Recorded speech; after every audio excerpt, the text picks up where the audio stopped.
Hi guys, so these are the worked solutions for the paper 1 of your mock.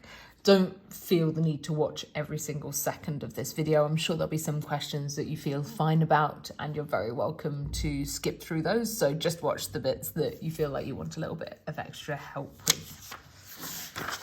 So this first question was about a boat. Over here at point S, it tells you about somebody who's standing at point K and it gives you a few different distances. And the first question asks you to find the angle of elevation from the ship to Kachina over here. So an angle of elevation is always an angle from the horizontal. So we're starting at the ship. I'm just going to draw a horizontal line first. And then we're looking for this angle here, so the angle of elevation heading up towards the person stood at the top of the cliff. So we're looking for this angle here, I'll call it theta, and we want to work it out.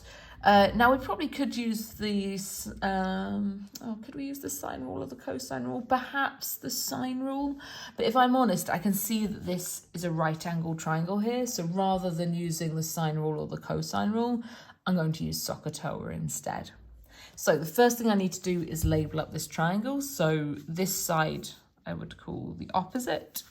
This side is our hypotenuse because it's opposite the right angle. And so if I've got the opposite and the hypotenuse, then I'm going to want to use sine. So that's sine theta is equal to the opposite divided by the hypotenuse. So in our case, that's sine theta is equal to 218 over 1,200. And then I can use nsolve to solve this.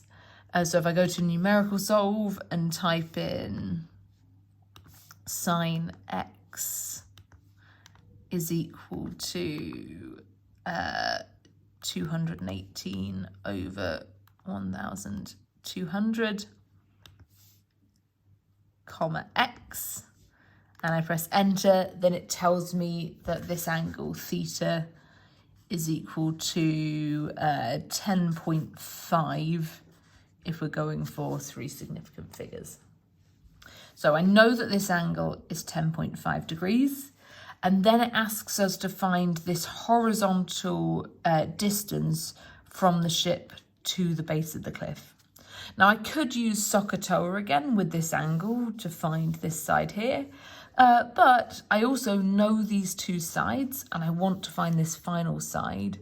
And the beauty of only using these two sides is I know these are correct.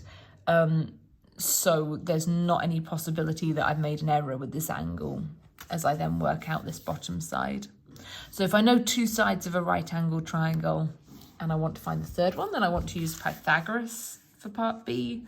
So that's a squared plus b squared equals c squared. My c has to be that 1,200 because that's my hypotenuse, my longest side. So that's going to be 1,200 squared. And then it doesn't matter if that 218 is my a or my b. So let's call it my a. 218 squared plus b squared is equal to that. And then I can use nsolve again to solve this. So 218 squared plus b squared is equal to 1,200 squared, comma b. And that tells me then that b is equal to 1,180 meters. And then C just asks me to write down my answer to part B, but in scientific notation. So at the moment, if I just write out that answer again, my decimal point is here. And the first thing with scientific notation is we want to move the decimal point until we've made a number that's between 1 and 10. So if I move that decimal point, I need to move it 1, 2, 3 times. And then I'll have 1.18, which is between 1 and 10. And then I'm multiplying it by 10 to the power of, and because I've moved it 3 times, that's going to be a 3 there. And I know it's positive 3 because this is a large number rather than a really small number. So that's my final answer for part C. Now let's move on to the next question. So this question talks about a reforestation program. They say that in the first month they plant 85 trees, and then every month they increase the number of trees they plant by 30. And they present that information in this table. And they want us to find the number of trees planted in the 15th month. Now, the first thing I recognise is that this is an arithmetic sequence because we're increasing the number of trees planted by 30 each time. And so I'm actually looking here for U15 because I want to know how many trees are planted in the 15th month of this arithmetic sequence. Now, the formula for U15 is U1 plus n minus 1 times d. My U1 is how many trees were planted in the first month, which is 85. And my d is what is the increase each month, which is 30. So if I want to work out U15, that's going to be 85 plus 15 minus 1, my n is 15 for the 15th month, multiplied by 30. And then I can type that into my calculator. So 85 plus 15 minus 1 times 30. And I've got an answer there of 505. For part B, it then says find the total number of trees to be planted in the first 15 months. And that word total is the key to what it's asking me for here. So rather than my U15, we're now looking for S15, the sum of the first 15 months. Now, there are two formulas for this, but because we know how many trees are planted in the 15th month, we can use that formula, which involves our final number in the sequence too. So that's the formula that looks like this, n over 2 u1 plus un. But I could use the other formula too, and it would also work. So in our case, for S15, that's now going to be 15 over 2. My u1 was 85. And my un is my u15, which I worked out in the first part of this question. So that's 505. I can type that into my calculator and work that out. So 15 over 2, open brackets, 85 plus 505. And I've got the answer 4,425. And then for part C, it then asks us to find the mean number of trees planted per month during the first 15 months. Now, usually when we work out the mean of some values, we add them all up and then divide it by how many numbers I've got. Well, part B was already us adding up how many trees were planted in each month for the first 15 months. So I've already done the adding up here. So that was 4,425. And then I want to divide it by how many numbers I added up. Well, there were 15 months, so that's 15 numbers. So my mean is going to be 4,425 divided by 15, which is 295. Right. Question number 3 is our first modelling question. So it talks about, sorry, I'm just folding it up so you can see it. It talks about this person who's throwing a javelin and it's interested in the height of the tip of the javelin above the ground in meters. And it says it can be modelled by this quadratic equation when time is greater than or equal to 0. And the first thing it asks us to do is to find the height of the front tip of the javelin at the time it is thrown. So the key here is understanding what does the h represent and what does the t represent. And h represents the height, so this is kind of what we're trying to find. And t is the time in seconds after it's thrown. So if we want to work out the height of the tip of the javelin when it's thrown, then our t is going to equal 0. Now there's two ways to do this. You might already know from this standard form that when t or x is equal to 0, then we're at the y-intercept of this graph, and this plus 1.8 is the value of our y-intercept. So if you know quadratic equations well enough, you would already know that the answer is 1.8. But your other option is to work out h of 0. So what is the height when the time is 0? And that's going to be minus 3.6 times 0 squared plus 10.8 times 0 plus 1.8. And then you can type that into your calculator, but it's going to give you the same answer of 1.8. It then asks us for part B to find the value of t when the front tip of the javelin reaches its maximum height. So we want to know the maximum height of this javelin. Now for that, we want to know really the maximum height of this quadratic. Now I don't know that by looking at it, but the lucky thing is we have a graphing calculator to help us out. So what I'm going to do is I'm going to type in this equation and find its maximum point. So minus 3.6, and then I just need to use x instead of t here for my calculator. So minus 3.6 x squared plus 10.8 x plus 1.8. There we go. Now it's been graphed, but I need to be able to see the maximum point here. I could play around with the view window, but I can see the maximum point isn't so far off. So I think what I'm actually going to do is I'll just click and drag. There we go, until I can see my maximum point. And then I just need to get the calculator to tell me the value of that maximum point. And I can do that by hitting Menu, Analyze Graph, and Maximum. And then I've got my lower bound and my upper bound.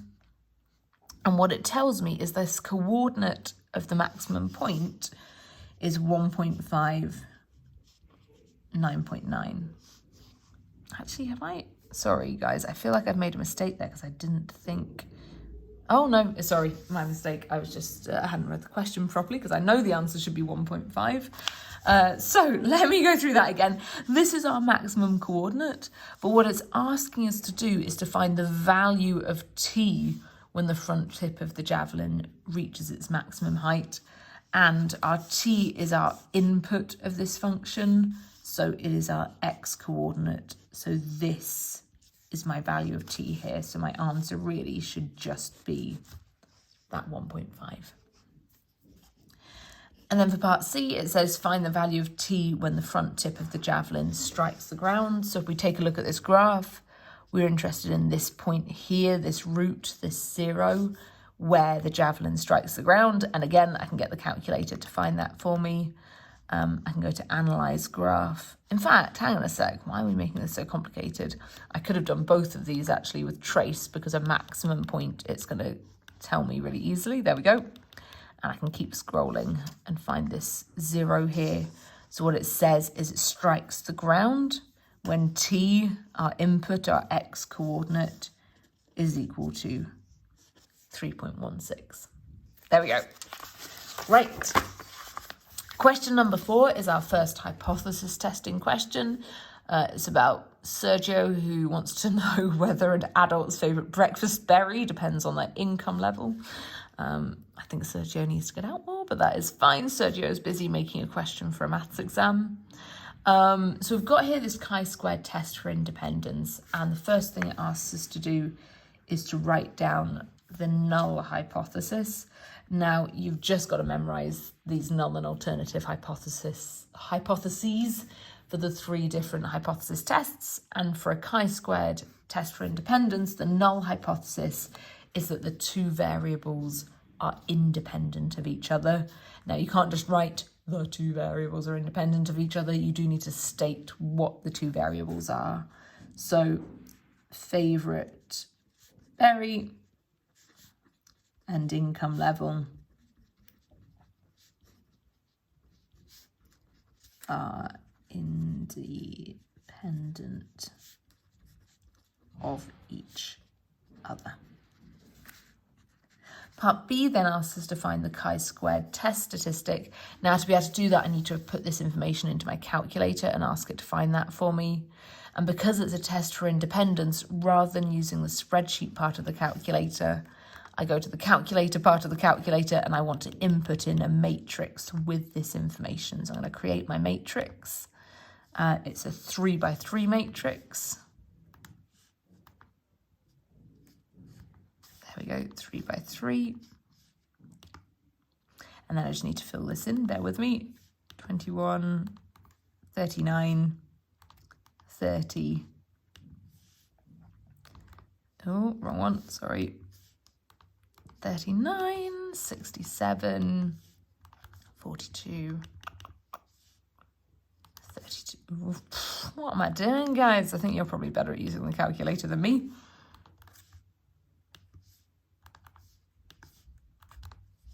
There we go. So I've made my matrix, and then before I can do my hypothesis test with it, I just need to store it. So Control Store, and I'll store it as the letter A.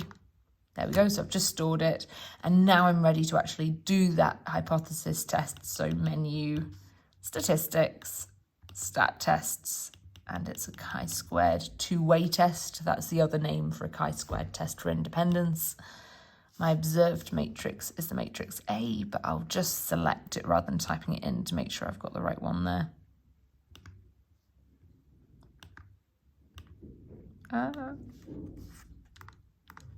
There we go.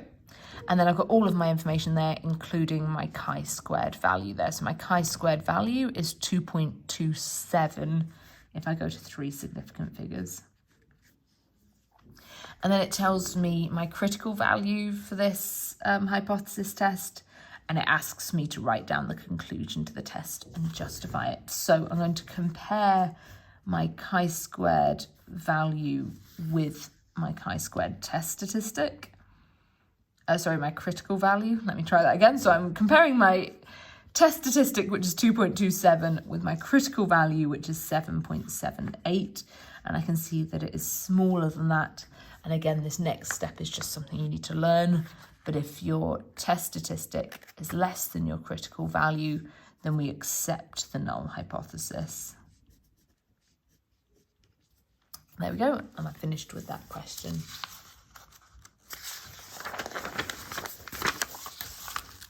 Perfect.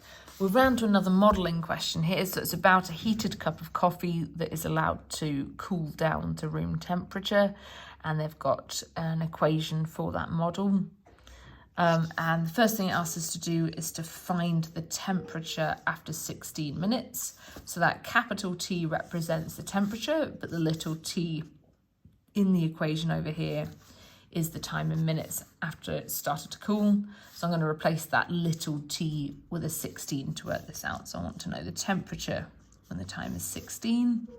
So that's 71 e to the power of minus 0.0514 times 16 plus 23. And that I'm going to type into my calculator. So 71 times e to the power of minus 0.0514 times 16 plus 23. And I've got an answer there of 54.2 to 3 significant figures. For part B, it asks us to write down the equation of the horizontal asymptote, and this is something you just need to recognize about exponential functions. So I can't, this isn't, well, it is something you can read off of this, but this is something you just need to learn, which is whenever there is a number added on the end of an exponential function like this, I know it's an exponential function because my variable, my little t, is up in a power. So as soon as the t is up in a power, you're looking at an exponential function, and then the number added on the end is always the equation of the horizontal asymptote. And any horizontal line is going to be y equals something. So this horizontal asymptote is y equals 23. For part C, it then asks us what room temperature is. And actually this directly leads on from the horizontal asymptote. Because if you can imagine this equation, you could type into your calculator, but I'll save us some time. It's going to look like this. So it's starting up here and it's coming down towards my horizontal asymptote of y equals 23. And so this cup of coffee is cooling down until it reaches room temperature, right? It's not going to cool down any lower than room temperature. And so this horizontal asymptote is actually the value of the room temperature that it's cooling down towards. So the room temperature is 23 degrees C. And then part D, this is an interesting one because it asks us about the inverse function. So it has T inverse of 50 is equal to K. Now, if this is an inverse function, the key thing to remember about an inverse function is that we're swapping over the input and the output from our original function. So this is the input of the inverse function, which means it's the output of the original function.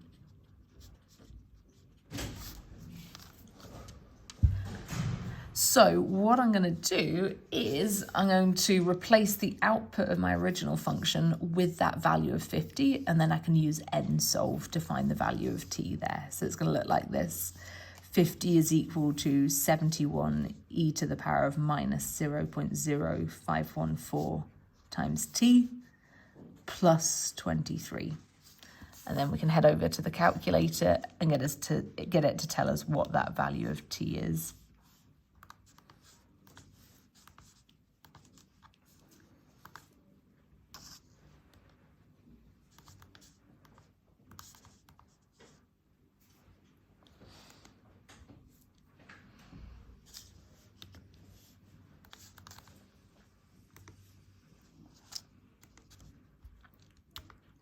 There we go. So once we've done that, it tells us that the value of t is 18.8 to 3 significant figures. And that's what we're looking at here, because if we've got our input of the inverse function as 50 and we're looking for the output of that, then we're looking for the input of the original function. It's just a total swap there. Perfect. Right, our next question is another hypothesis test, but this time it's a two-sample t-test. So we've got the examination scores from Manny's class and Annabelle's class. They tell us that our null hypothesis is that mean 1 is equal to mean 2, which is good because that's always going to be the null hypothesis of a two-sample t-test. And it asks us to write down our alternative hypothesis instead. Now remember, for the alternative hypothesis, we don't just guess, we need to check. Is it going to be mean 1 is not equal to mean 2? Or is it going to be mean 1 is less than mean 2, or mean 1 is bigger than mean 2? So I just need to have a read of the question to know that. So it tells us they're mathematics teachers at Burnham High School. They give their students the same examination. A random sample of the examination scores were collected from each of their classes. Okay, none of that tells me, that's okay. Annabelle uses these scores to conduct a two-tailed t-test to compare the means of the two classes. And then it just says it's assumed that the examination scores for both classes have the same variance and are normally distributed. So, in there, the key part to this is, first of all, she never says that she thinks hers is greater than Manny's or Manny's is greater than hers. And also, it's those words, a two-tailed t-test. So if it was a one-tailed t-test, we would know that we were expecting one to be bigger than the other. But because it's two-tailed, that means we're saying mean 1 is just not equal to mean 2 instead. Then it asks us to find the p-value for this test. So I need to put these test scores into the spreadsheet part of my calculator, and then we'll get it to do the test. I'm going to be honest with you, I actually think I have already done this back in one of my other tabs. So if you don't mind, rather than you guys watching me do this, let's just scroll back until we find it. Is this the right one? Nope. Got to be somewhere. Yeah, this is looking promising. Let's scroll across and check that's what we've got. Yeah, so trust me when I say I typed in Manny's scores in this column, and Annabelle's scores in this column. And then I got it to do a 2-sample t-test. Actually, if I'm honest, I accidentally got it to do 2 variable statistics first, and then I was like, oh, that's not what I wanted. So I went to menu, statistics, stats calculations. Oh, sorry, I did not go to stats calculations because that's what I did wrong the first time. Stats tests, and then it was a 2-sample t-test. We stick with data. And then I selected Manny's list, as my list 1, which I have called M. So somewhere in here I've got M, perfect. And Annabelle's list as my list 2. There we go. The frequency of each one is the same. Mean 1 is not equal to mean 2. That's my alternative hypothesis we've selected, so that's fine. And then remember, we always swap pooled to yes, because what pooled to yes means is this bit here. When it says it's assumed that the examination scores for both classes have the same variance and are normally distributed, that's the reason why we're swapping pooled to yes. And every single time you ever do a 2-sample t-test in one of your IB examinations, this will be the case. So we've got all of that sorted. I can hit OK. It's just going to overwrite what I already had, which is fine. And then if I take a look through here, I've got everything, including my p-value, which is what it asked for. Now I need to be careful here because it says find the p-value for this test, and it asks you to give your answer correct to 5 decimal places. So as I look through this, it's 0.9765, and then it's a 1, but the next digit is a 6. So that makes it a 2 there to 5 decimal places. If you did not swap to pooled to yes, if you left it as a no, then you would have a 3 as this final digit instead. Perfect. And then it says, Annabelle uses this p-value to conclude that there is insufficient evidence to reject the null hypothesis. So we need to say, is Annabelle's conclusion correct or not? So we're going to compare our p-value to our significance level, which is 5%, so 0.05. Watch out for that. I had a few of you saying that 5% was 0.5, but that would be 50% instead. Our p-value is bigger than our significance level, which means we accept the null hypothesis. And then let's just check what Annabelle said. She said there's insufficient evidence to reject the null hypothesis, which is a very long way of saying she accepts the null hypothesis. So is Annabelle's conclusion correct? Yes, Annabelle is correct.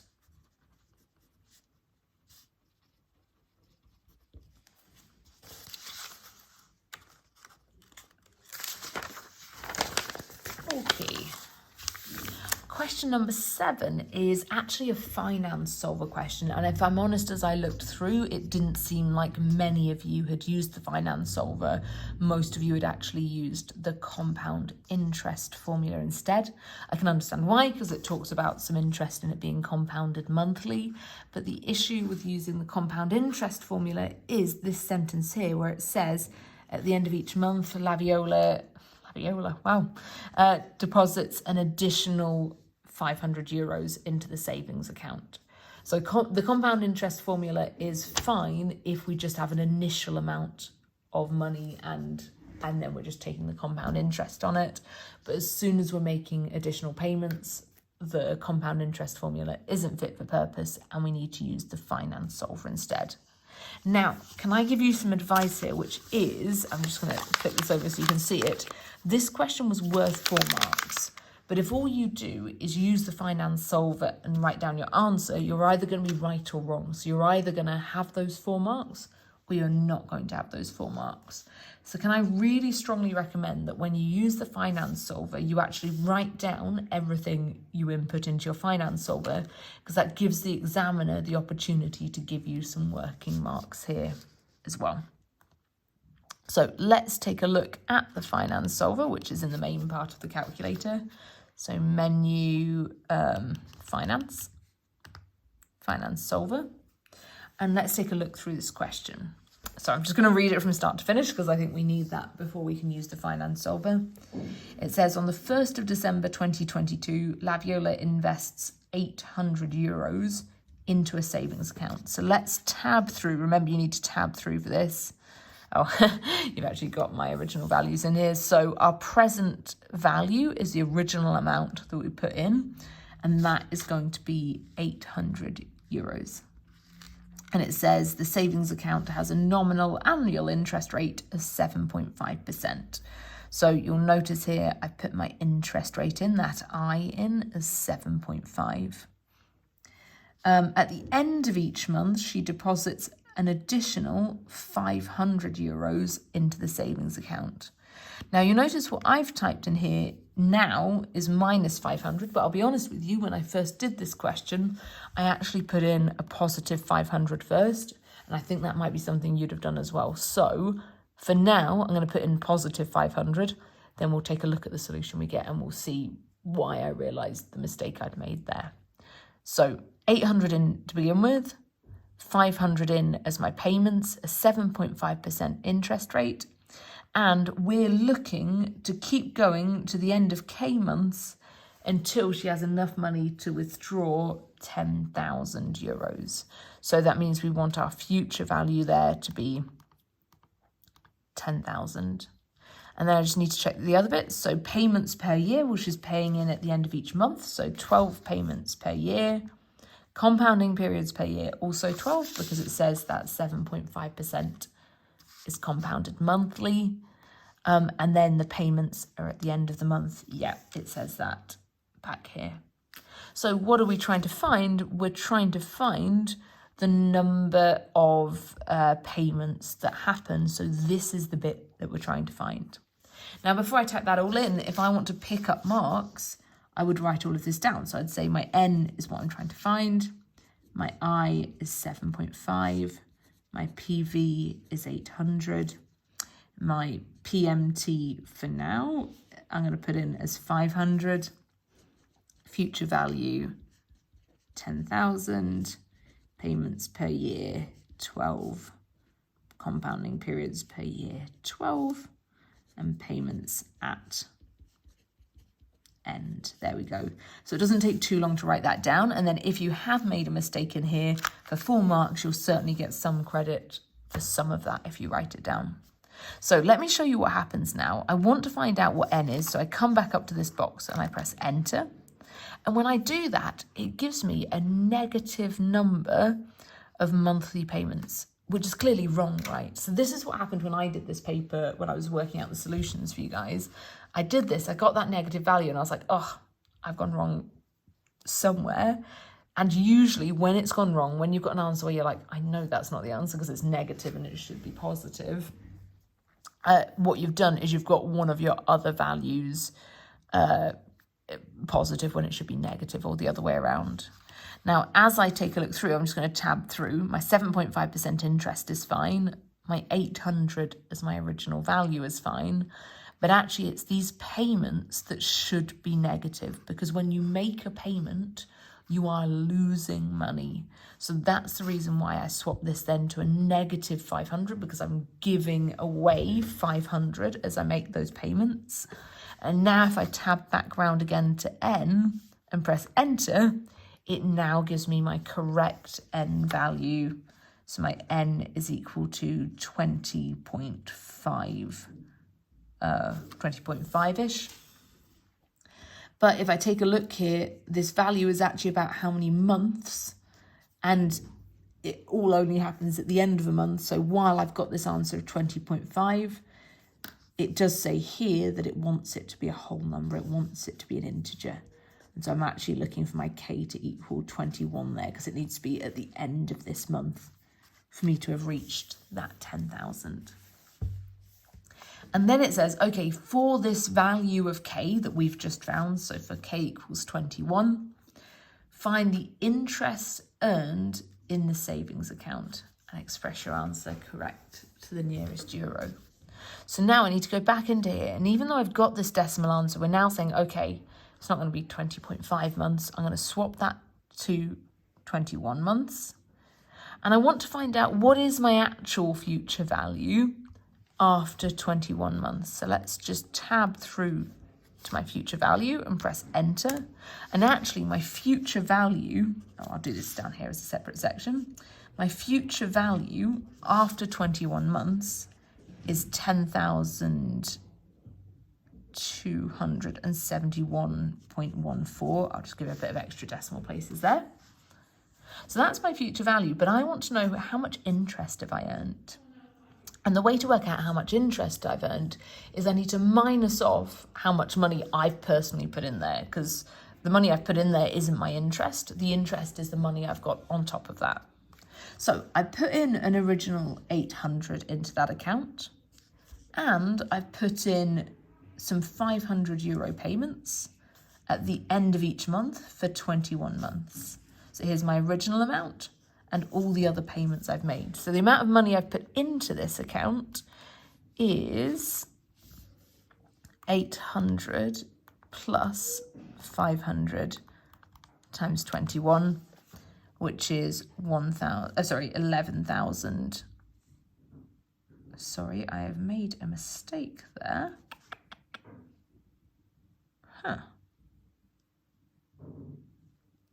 Let me write it out and then we will know what I've done wrong. So here is the amount of money I've put in, but my future value is less than that, which means I have made a mistake somewhere. I'm really sorry, guys. I'm actually going to pause the video, take a look at my other solutions, which are definitely correct, and then I'll come back to this.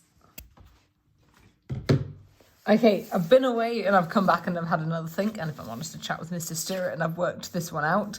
I considered clipping off, if I'm honest, my start of question 7 and just showing it through to another time. But then I thought, I think it's worthwhile you understanding what the mistake is that I made so that you can avoid making it as well. So bearing that in mind, for you it was like 2 minutes ago, but for me it was about 3 hours ago that I did this question. So I'm just going to recap it very quickly for myself, if nothing else. So we had all of this into our finance solver, and I reckon if I head back into finance now, I can get back up what we had pretty much. Oh no, I've changed it now. Oh well. So we had 800 here. I'd spoken about why I swapped this to minus 500. I said the reason we swapped that to minus 500 is because we're paying out that minus 500. And that is the exact right thought process for what I'd got wrong as well, because this PV, the present value, that original amount I invested, should also be negative. So I'm just going to bring us back through to that and make our PV negative as well, because I paid out that initial investment too. So that was my mistake. I put it as a positive 800 when it should have been a negative 800. And if I've changed just that, then as I come back through, oh, I missed it, whoops. As I come back through to the N and pressed enter, I now get the correct N value. So it should not be 20.5, but 17.3. And then for the same reasons as before, though, I will round that up to 18, because at 17, we've not reached 10,000 yet, but by 18, we have reached 10,000. And then last time what we said was, okay, now I'm actually saying that my N is equal to 18. I now need to actually find out what is the future value after 18 months. So that is now, let me just cross that out, it's going to be 10,389.39. And now I also just need to tweak this to work out how much that I've paid in towards this. So it's still the 800 original amount, and it's still 500 times how many months I had. But now my number of months isn't 21, it's 18. So if I head back to the calculator, actually I can just head, oh, is this going to be as easy as I think it is? Maybe. So if I just change that to 18 now and press enter, then actually the amount that I've paid into this investment is 9,800. So if I do the amount I have minus the amount I put in, then I will work out the amount of interest I've got. So that is 10,300 an 89.39 minus 9,800. I'll just work that out.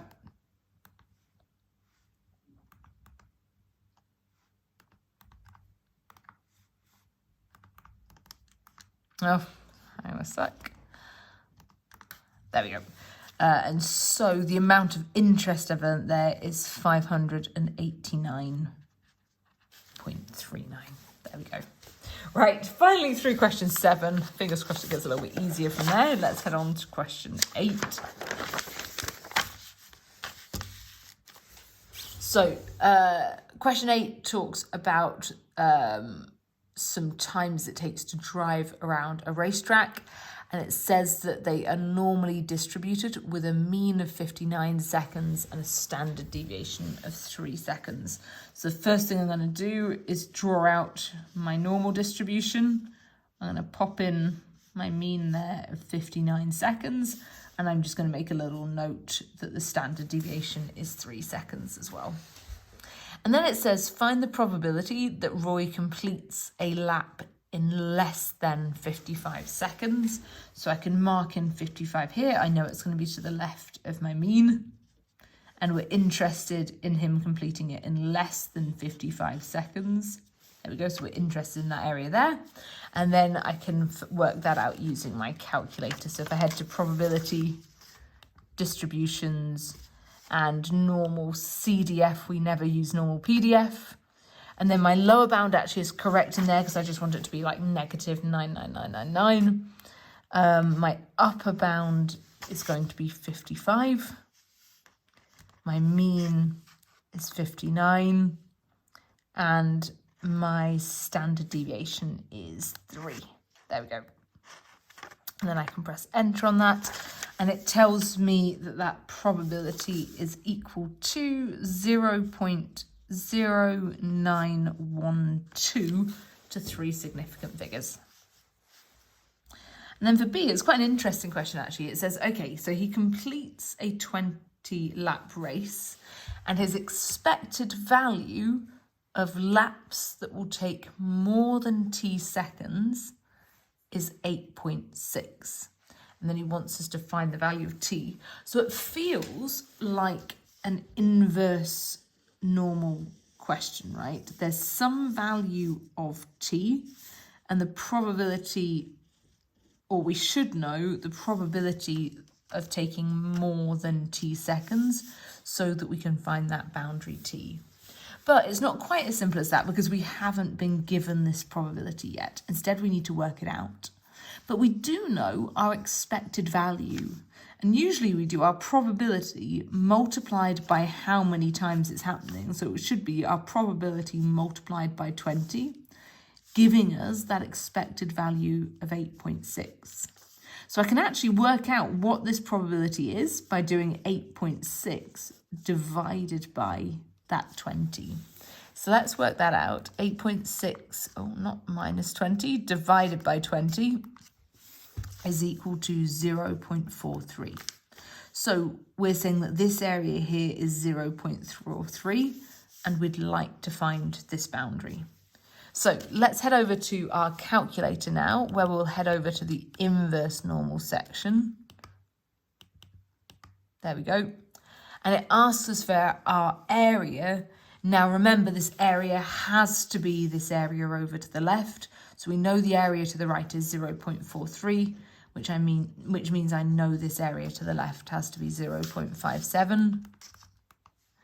And then we've got our mean of 59 still, and our standard deviation of 3. There we are. So what that tells us then is that our t is equal to 59.5 if we're looking for 3 significant figures there. Right, on to question 9. So 9 talks about a game that's being played where he throws one ball at 2 bottles that are sitting on a table, and the probability of knocking over bottles in any given game is given below. So the probability that he knocks over 0 bottles is this, 1 bottle is this, and 2 bottles is this. And then it says he plays 2 games that are independent of each other, and it wants us to find out the probability that he knocked over a total of 2 bottles in those 2 games. So to be able to work out this probability, we need to look at every single possible way that he could have got a total of 2 bottles. I did see some people attempting to do this with a tree diagram, and that's a nice way to do it. But I think I'm just going to think about all the different ways he could have got 2 bottles. So he could have got 0 bottles on the first go and then 2 bottles on the second go. He could have got 1 bottle on the first go and 1 bottle on the second go. Or the final option is he could have got 2 bottles on the first go and no bottles on the second go. And those are the 3 different ways that he could have got a total score of 2 bottles. So now we just need to work out the probabilities of each of these. Now the probability he got 0 on the first go is 0.5. The probability he got 2 on the second go is 0.1. And because these 2 games are independent of each other, we can multiply those probabilities together. So now I'm going to do that for my 2 other options. So probability of getting 1 is 0.4 and 1 is 0.4, and I multiply them together. And then 0.1 multiplied by 0.5. And then all 3 of those options are a possibility, so I can add those probabilities together. So I just need to type that in, 0.1 times 0.5 plus 0.4 times 0.4 plus 0.1 times 0.5. There we go. And that gives us a total probability of 0.26. And then it says, in any given game, he will win K points if he knocks over 2 bottles. He will win 4 points if he knocks over 1 bottle, and he will lose 8 points if he knocks over no bottles. And it wants us to find the value of K so that the game is fair. Now, we know that for a game to be fair, the expected value needs to equal 0. And then the question is, how do we calculate that expected value? So to calculate the expected value, we're going to multiply how many points he wins or loses by the probability that he wins or loses that many points. And then we add them all together. So the probability that he knocks over 0 bottles is 0.5. And then he loses 4 points if that happens. So probability multiplied by points. And then the probability that he knocks over 1 bottle is 0.4. And if he does that, he gets 4 points. Is that right? I'm so sorry, I've made a mistake here, which you probably noticed, which is he doesn't lose 4 points, he loses 8 points. There we go. And then the final option is that he knocks over 2 bottles. The probability of that is 0.1. And if he does that, he will get K points. So this is our expected value, and we're saying we want that expected value to equal 0 for it to be a fair game. So then I can go to NSolve to actually find out the answer to this. So 0.5 times, and I'm just going to put that in brackets, -8 to be on the safe side, plus 0.4 times 4 plus 0.1 times K, there we go. We want that to equal 0, and then comma K, because we want to find out the value of K, and we can press enter, and it says there that K needs to equal 24 to make this game a fair game.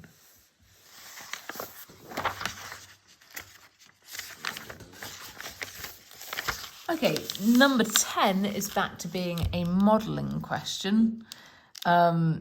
And it's telling us about this function where it takes the, hang on a second, what does that B represent? So B is the brightness of a star, and then we use this function to work out the magnitude of the stars. So B is the brightness, M is the magnitude, and we've got this function that links them together. It then tells us about a star and its brightness, and it asks us to work out the magnitude. So that first question, we're just going to substitute in this brightness for that value B there. So M is going to equal 1 minus 2.5 log base 10 of 0.0525. So I'm just going to use my calculator to work that out. 1 minus log, oh sorry, I've missed out the 2.5 there. 1 minus 2.5 times log base 10 of 0.0525. There we go. And so my brightness there, my magnitude there, if I round that correctly to 3 significance figures, would be 4.20. Perfect. Then it tells us that this star has a magnitude of 7 and is the least bright star visible without magnification. And it asks us to find the brightness. So this time we know our magnification, we know our M, and we're trying to find our B. So I can replace that M with a 7, 1 minus 2.5 log base 10 of B. And then I can use NSolve to solve that to find our value of B. I feel like with a lot of these modelling questions, by the way, it's easy to get wrapped up or weirded out by, you know, all of this situation and this weird looking function, which isn't the type of function you've seen before. But actually, in terms of what the maths is, it's just about knowing what our two variables represent and then substituting in the right values in the right places. So actually the question's not so hard, even though it's actually quite far through the paper, because actually all you need is to kind of have confidence that you do know how to use an unusual function.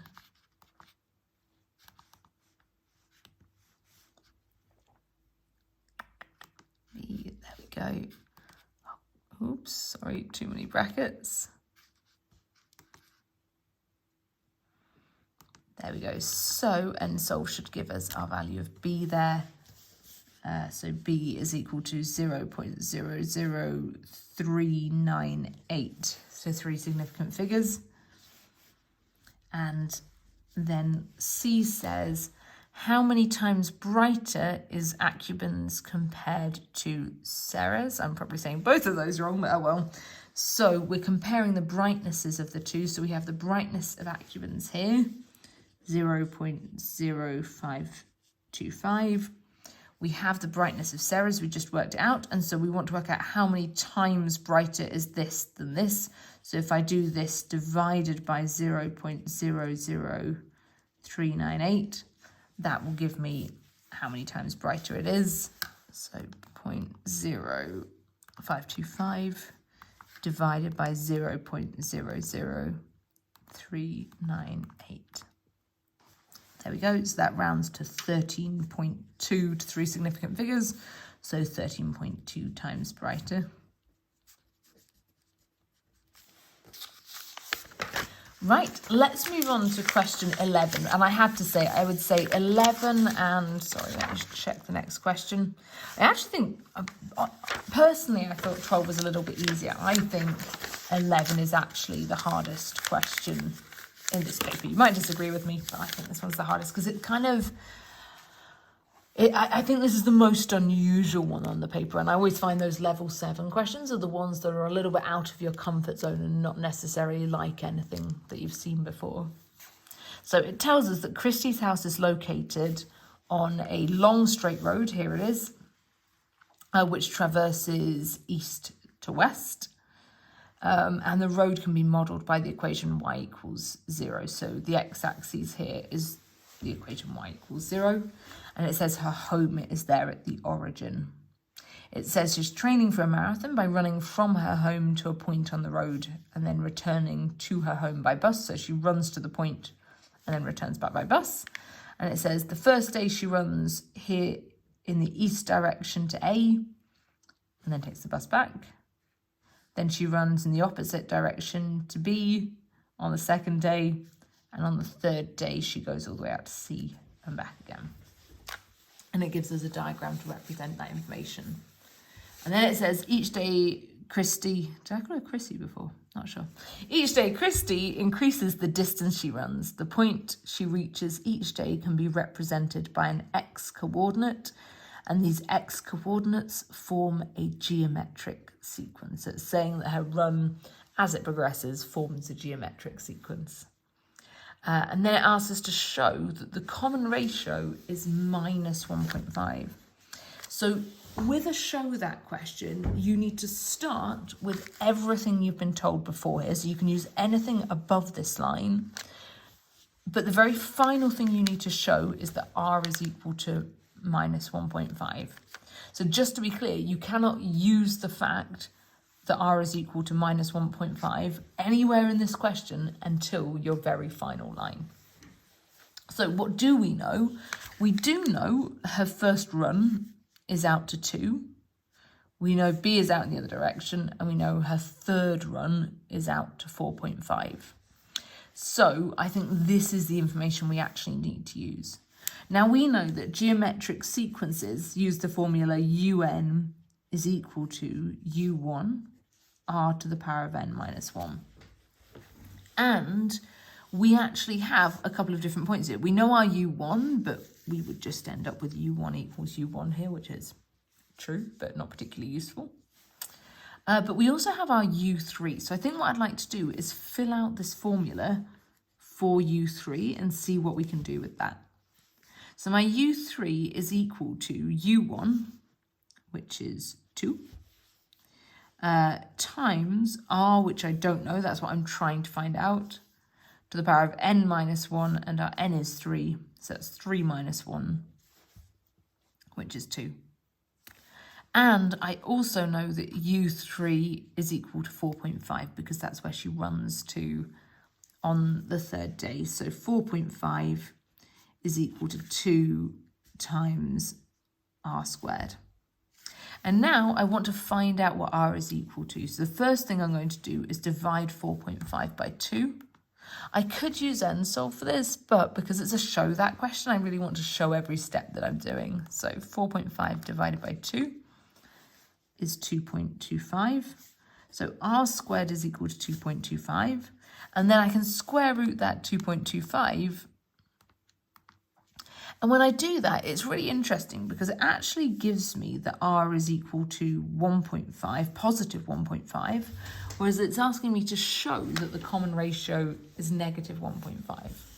Now, there's two ways to sort this out as you write out your answer to the question. You could just say, but sometimes she's running in the opposite direction, so that means, every other time she's running in the opposite direction, so that means it needs to be negative to make her run in the opposite direction.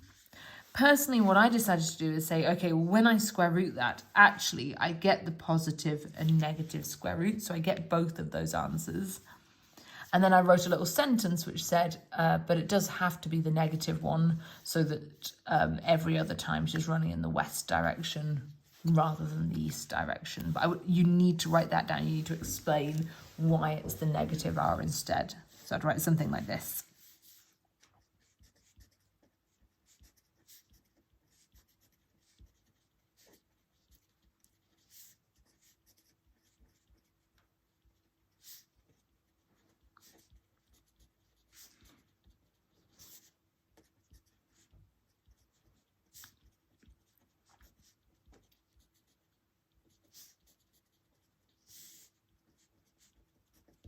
There we go.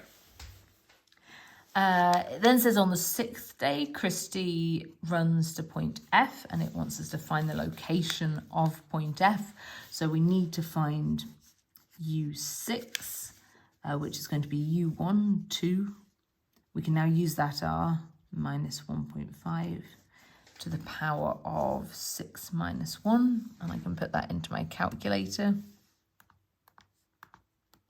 Don't forget to put that minus 1.5 in brackets as well. And then it's to the power of 6 minus 1, which is 5. So there I've got the value minus 15.2 to 3 significant figures. Now I do need to be careful because it actually asked me for the location of point F.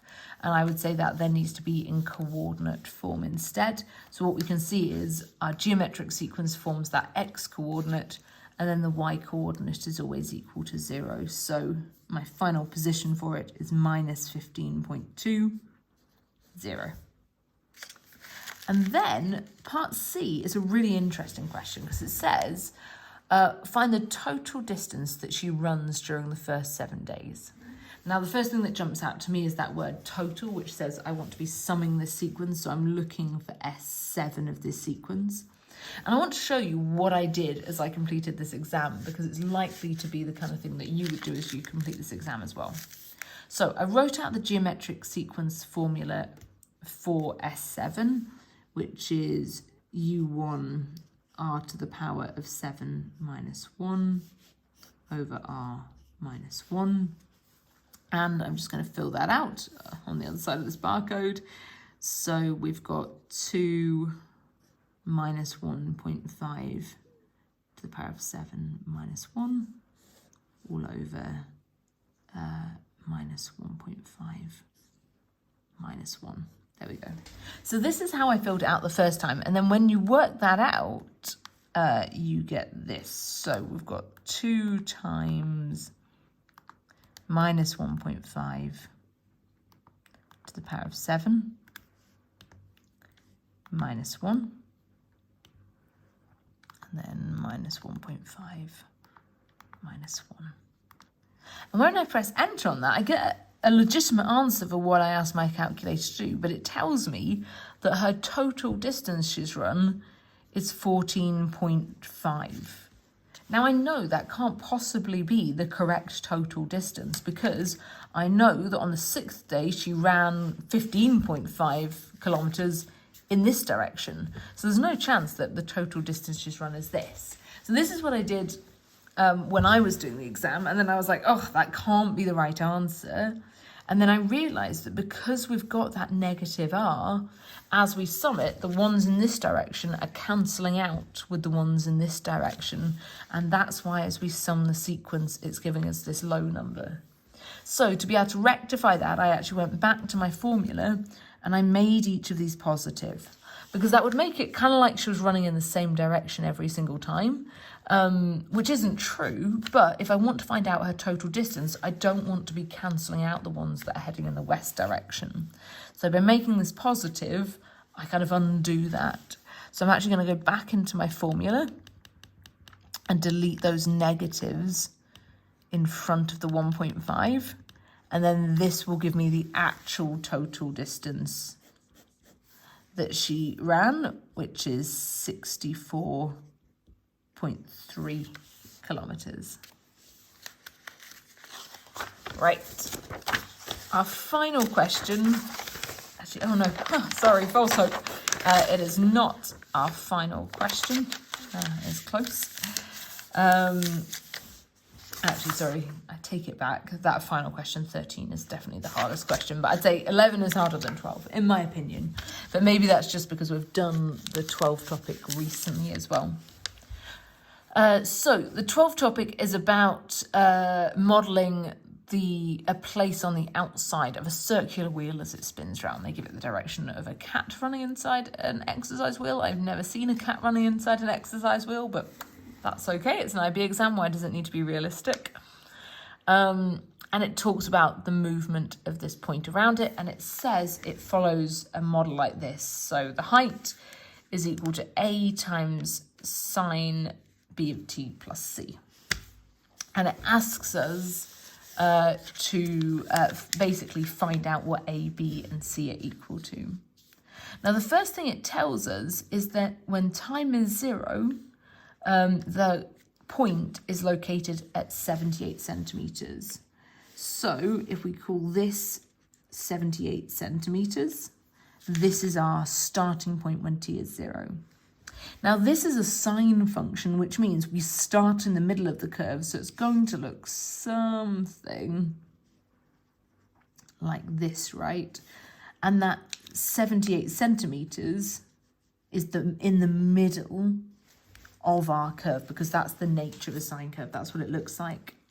And we know that that plus c tells us about the midline of our graph. So our plus c is this 78, which is our midline. So C is equal to 78. It then tells us when T is equal to 4, it reaches its maximum height. So here, when the time is 4, we reach our maximum height, which is 143 centimetres. And then it asks us to work out A and B.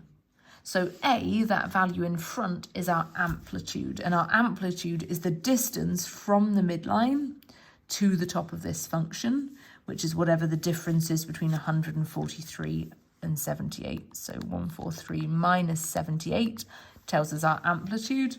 So this distance here is 65, which means my A is equal to 65. And then we now need to work out our B. And that B is related to the period, but actually it's 360 divided by the period is equal to our B. So if we start here, and to get to the maximum, this is 4 seconds. The period is the length of time it takes to get back to the start of this cycle. So it's 4 seconds up to here. It'll be 8 seconds down to here, 12 seconds to here. And so it's going to be 16 seconds to get back round to the beginning of the cycle. And so our period is 16. But to work out my B, I have to do 360 divided by 16 instead, which is 22.5. So our B is equal to 22.5. And then the final thing it asks us to do is to work out the minimum height of point P. So we know our amplitude, we know our midline, we know our minimum point is going to be 65 below that midline. So 72 minus 65 is equal to 7. So our minimum point, this is not to scale, our minimum point is 7 there. So that's my answer to part C. Now, I don't think, unless I'm mistaken, and if you're somebody who I've got this wrong about, I'm really sorry, but I don't think I saw anyone answer this question by actually drawing out the graph. But I would never have been able to answer this question without drawing this out. So to know it started at 78 and then to draw in my sine curve made the rest of this question way, way easier, because actually the maths in it really isn't so bad, but it's about being able to picture it so that we can figure out that A, B and C value. Right, then if we look at part D, it says later when the cat is tired, it takes twice as long for point P to complete 1 revolution at a new constant rate. Write down the new value of B. We could start trying to guess what it's going to be, but let's just figure it out. If it took 16 seconds before to get all the way around, now our period is going to be 32 if it takes twice as long. And then 360 divided by 32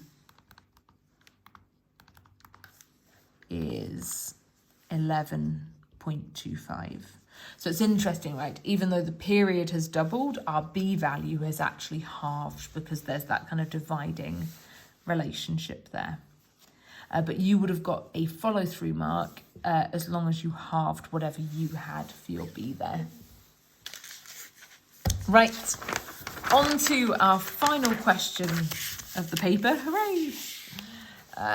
So it says, Giles charges a customer per hour to hire his boat, and it tells us the gradient function, dp over dt, where p is the cost per hour and t is the time in hours he spends on the boat. And then it says the cost per hour has a local minimum when the boat is hired for h hours, and find the value of h. So I would say we've got the gradient function here. We're trying to find a minimum point, and I know at a minimum point, the gradient is going to equal 0. And so I'm going to write out this gradient function equal to 0. and solve it to find our value of t. So 20 minus 980 over t squared is equal to 0. And then I'm just going to end solve that.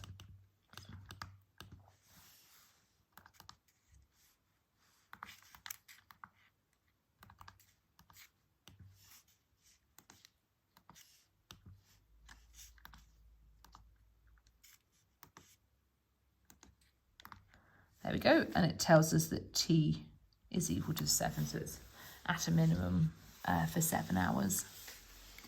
And then it says, Sandra hired Giles's, I've read that badly, Sandra hired Giles's boat for 5 hours, and this is how much she was charged, so this is her t, and that is her price, her p.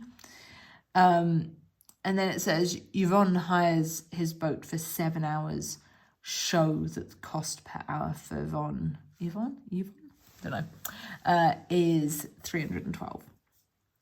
So, to be able to do this, this is telling us about the relationship between the time and the price. And at the moment, we don't have the price equation. We've only got the gradient of the price equation. So what we need to do is we need to move back up from the gradient equation to the price equation, which means we need to integrate this equation to get back to the price equation. So we're going to integrate 20 minus 980 over t squared dt. And we're going to do that carefully. So 20, when I integrate it, becomes 20t. And this one here, I'm just going to rewrite it to make it easier to integrate. So I'm going to call that minus 980 t to the power of minus 2. And now it becomes easier to integrate because I'm going to increase that power by 1. So minus 2 increased by 1 is minus 1. And I then divide by my new power. So minus 980 divided by minus 1 is positive 980. And then, because I've integrated this, I need to add my plus c on the end as well. So I know that the price is 20t plus 980t to the power of minus 1 plus c. And this information that they give us here can help us to find our plus c, because we know that for 5 hours, the price is 328. So my price is 328, and that's 20 now times 5 plus 980, 5 to the power of minus 1 plus c. And we're going to find out what c is equal to. So let's use NSolve to work that out. So 320, oh, sorry, not 320, 328. There we go. 328 is equal to 20 times 5 plus 980 times 5 to the power of minus 1 plus, oops, let me come out of that, plus c.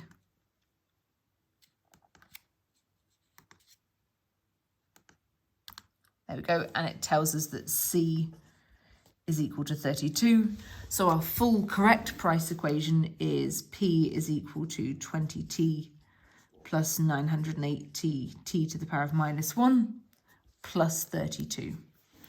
And now what the actual question was is show that when Yvonne hires Giles's boat for 7 hours, that her price is going to be 312. So fingers crossed, as I replace that t with 7, this then gives us the price of 312. Let's double check it.